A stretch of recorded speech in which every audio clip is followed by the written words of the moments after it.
Welcome back to Romance of the World. Today we got a great one by Kitty Vandegriff. This is Stars Can't Shine Without Darkness. Hit it! Grab yourself a book, turn the lights down low. It's time, everybody, for Romance in the Woe. Stars Can't Shine Without Darkness by Kitty Vandegriff. This is a paranormal romance. Now, this is an interesting one, and Kitty Vandegriff is always one of those writers who brings up interesting subject matter. So this is set in New Orleans around the 1900s. Now, Flossie is the daughter of a psychic who is a black psychic, and her father is a white businessman. Now, during this time period, of course, that wasn't really looked upon well. So I have to warn you ahead of time, there is some racial slurs that are thrown in here. But again, this is during the time period. So with Flossie being biracial, it's not really looked upon proudly. It's actually kind of shameful. And so from jump, Flossie is born during a hurricane. So it's kind of like her sign, like her mother kind of knew as a psychic that Flossie's life was not going to ever be an easy one. Now her father loves her, right? You know, he's a wealthy man, but he has other children. His first wife tragically died. And how he met the mother was that he went to a psychic, and he wanted to be reunited with his first wife.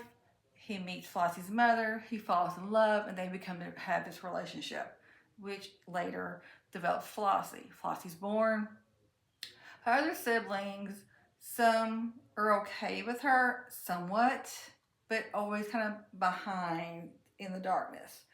Flossie's this beautiful girl. She's very joyful and happy and everything. And her father does love her, but it's a situation where he loves her, but not enough to fight for her. He's not going to defend her. He's not going to defend the relationship he had with the mother.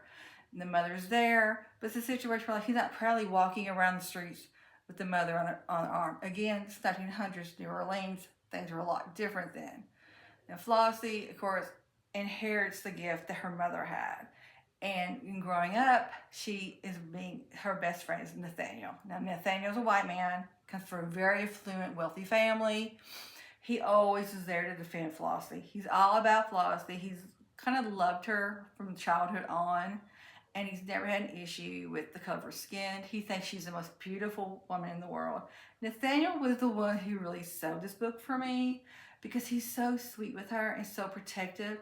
But it's not overdone. Like, he never tries to like shadow her, because Flossie's a very kind of independent. She's just force. You know, she's not someone who's gonna get in your face, but she's not gonna back down either.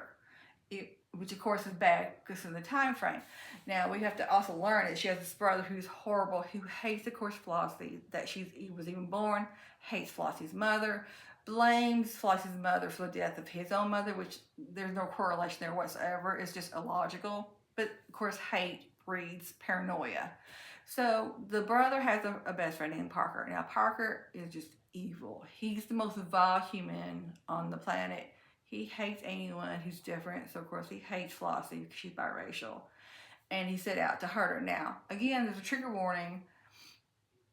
SA is mentioned throughout the book. It doesn't actually happen towards Flossie. There is an attempt at SA, but I want to warn you. But Kitty Vandegriff does this very sensitively, and she does this appropriately. So don't worry, it's not a situation where there's violent scenes that you're seeing ahead of time. That's not what she does. Her whole point is to get this story. And the main focus of the story is Flossie and Nathaniel.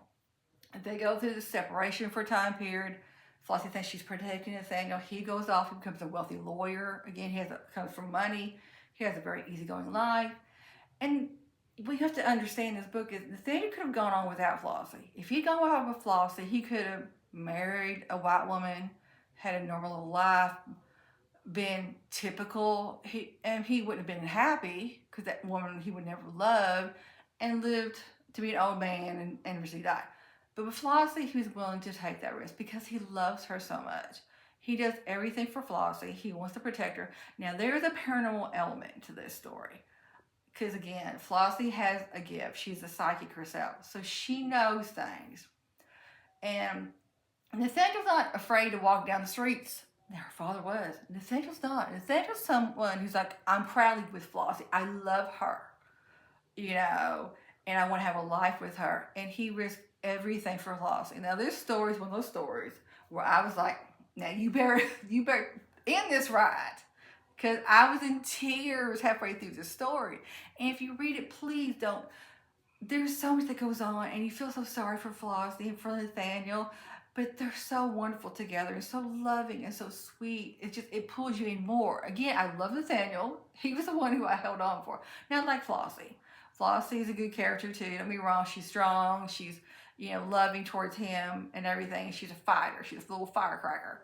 But Nathaniel was the one because I think he was just so wonderful with her. And the fact that he took so many risks to be with her. And yes, don't get me wrong. She took tons of risks to be with him too. Because she could have had an easier life too. She could have gone on somewhere else. Her life always would have been a little bit not great simply because of the time period. But I highly recommend this book. Kitty Vandegriff writes these stories that are so unique and you do not know what you're getting till the very end. And at the very end, I was shocked by the ending. I was crying. I was doing a little happy dance. I loved the ending. It kind of made the whole book come together. It was just such a perfect ending. You read a book sometime and you go like, that's how they ended it, really? That's it? This one I was happy about. I'm so pleased. So I highly recommend Stars Can't Shine Without Darkness by Kitty Vandegriff. And if you like this book, I highly recommend all of her books. Kitty Vandegriff normally writes novellas. They're very well written. And they always do subject matters that are very unique. I love where she goes with her stories because you never know where you're going. Most books I read now, I know they're going. I'm going, okay, I know the ending ahead of time.